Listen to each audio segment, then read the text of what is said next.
Welcome back to another deep dive. This Yeah. time we're Heading. heading to the Middle East to explore Saudi Arabia.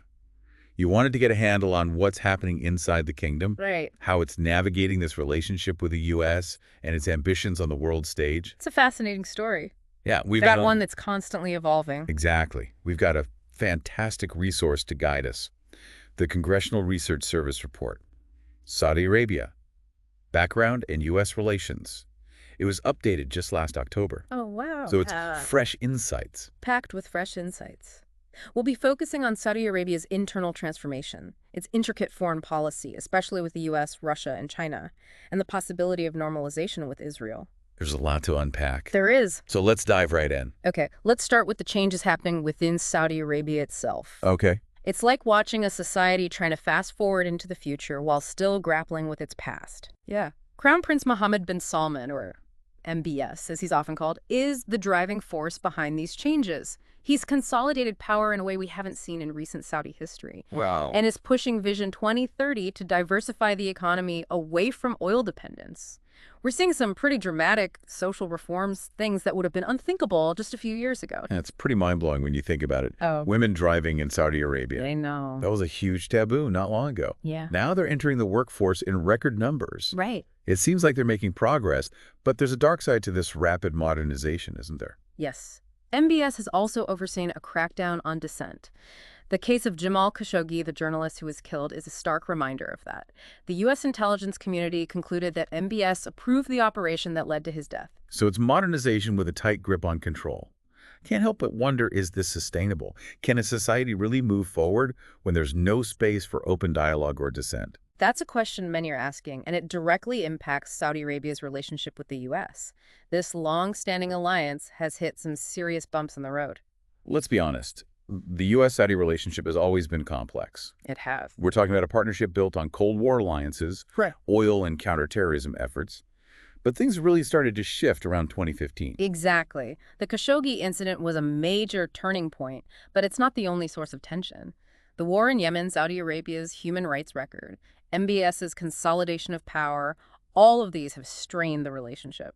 Even President Biden, who initially tried to distance himself from MBS because of the Khashoggi incident, had to turn to Saudi Arabia during the energy crisis. Yeah. It just goes to show how deeply intertwined the U.S. and Saudi Arabia are, even when their values clash.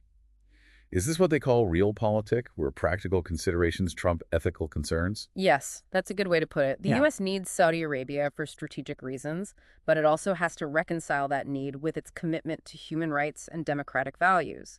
It's a constant balancing act. So we've got this complicated relationship between the U.S. and Saudi Arabia. But it gets even more interesting when you zoom out and look at Saudi Arabia's actions on the global stage. Yeah. It's not a simple two-player game anymore. Absolutely. Saudi Arabia is engaging in strategic maneuvering, cultivating relationships with the U.S.'s rivals, particularly Russia and China.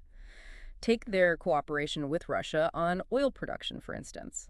It benefits both their economies, even if it creates some tension with the U.S. And then there's their growing relationship with China. Right.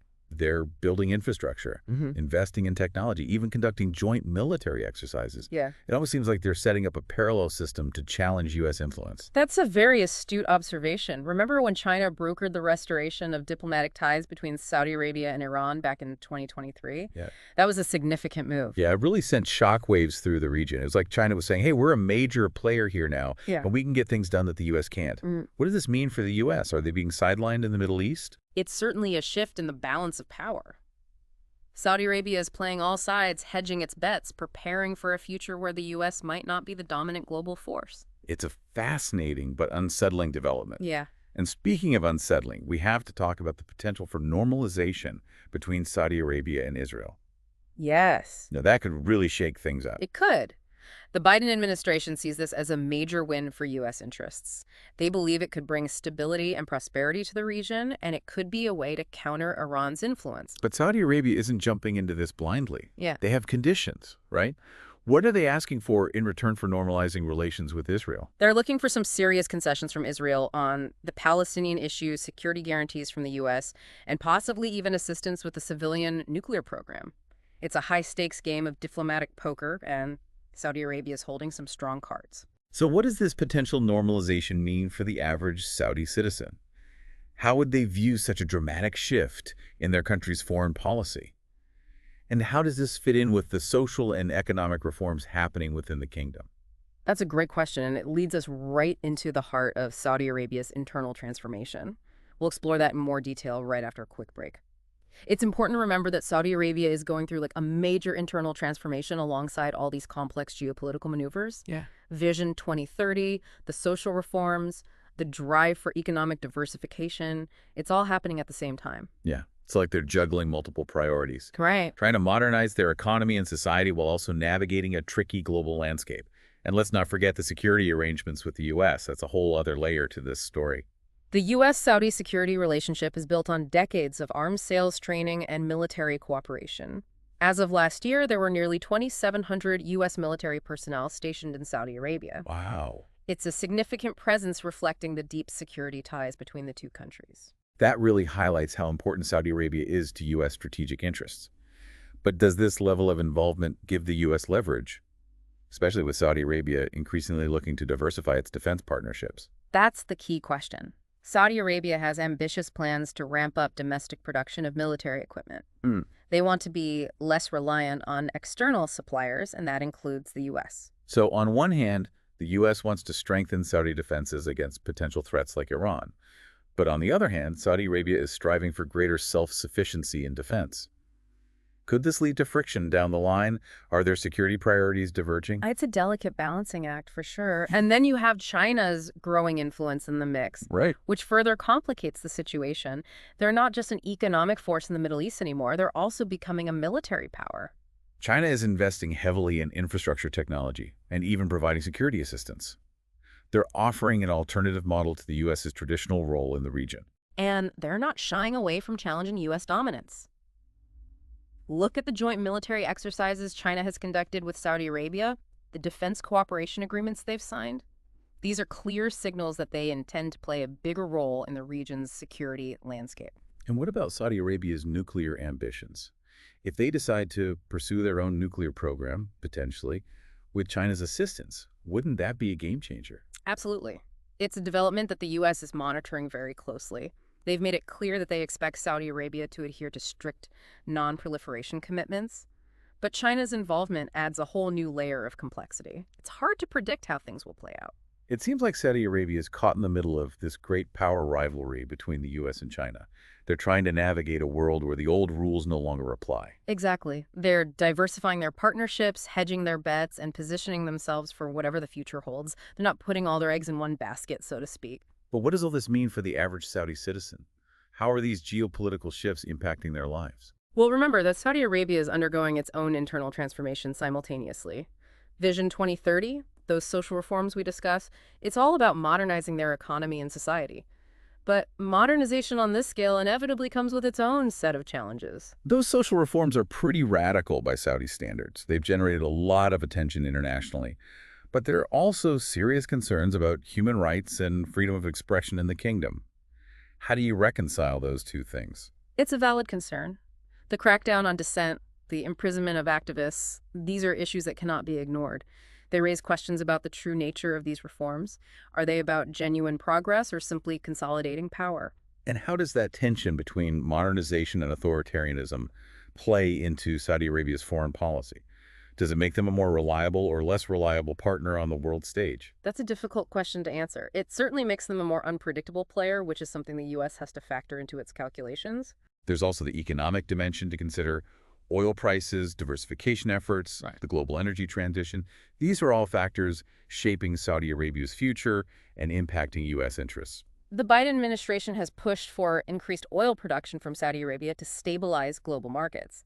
But Saudi Arabia has its own economic priorities, which may not always align with U.S. goals. So we have this incredibly complex interplay of economics, security, domestic politics, all converging in Saudi Arabia. It's creating a dynamic and, frankly, a bit volatile situation. And it's a situation with global implications. Saudi Arabia's internal reforms and foreign policy maneuvering will have ripple effects across the Middle East and beyond. Their choices matter not just for the region, but for the world. We've covered a lot of ground, but there's one more piece of this puzzle we need to examine: the intricate dance between Saudi Arabia and Israel. It's a relationship with a long and complicated history, and it could be on the verge of a dramatic shift. That's right. And it's a potential game changer not just for the two countries involved, but for the entire Middle East. Let's delve into that next. So we've talked about Saudi Arabia's internal changes, their complex relationship with the U.S., and their strategic maneuvering on the world stage. But this potential for normalization with Israel, that's a whole other level of intrigue. What's the current state of play? Well, it's fascinating to see how cautiously Saudi Arabia is approaching this. They've been very clear about their conditions for normalization, and they're not rushing into anything. Yeah, it's like they hold the key to a major shift in Middle Eastern dynamics, but they're making sure they get the best possible outcome before they unlock that door. Exactly. And we can't forget that the U.S. is a key player in this course. Normalization with Israel is a cornerstone of their Middle East strategy. It could potentially strengthen alliances, counter Iran, and bring greater stability to the region. But it's a high wire act, isn't it? The U.S. has to balance the complexities of the Israeli-Palestinian conflict, address Saudi Arabia's security concerns, and manage its own relationships with both countries. Absolutely. And let's not forget the domestic political considerations within each country. There are strong opinions on both sides, and any agreement will have to navigate those internal pressures. So what are the main sticking points? What are the key demands that Saudi Arabia is making? From what we've gathered, they're looking for concrete concessions from Israel on the Palestinian issue. This might include steps towards a two-state solution, or at least significant improvements in the daily lives of Palestinians living in the West Bank and Gaza. Right, that makes sense. Saudi Arabia can't just ignore the Palestinian issue. It's too central to their own legitimacy in the Arab world. Exactly. And they're also seeking ironclad security guarantees from the U.S. They want assurances of protection against Iran and its proxies in the region. And I've heard whispers about Saudi Arabia wanting U.S. support for a civilian nuclear program. Is there any truth to that? There have been reports of such requests. It's a controversial issue, as you can imagine. The U.S. is wary of any move that could lead to nuclear proliferation in the region, but Saudi Arabia might see it as essential for energy independence and technological advancement.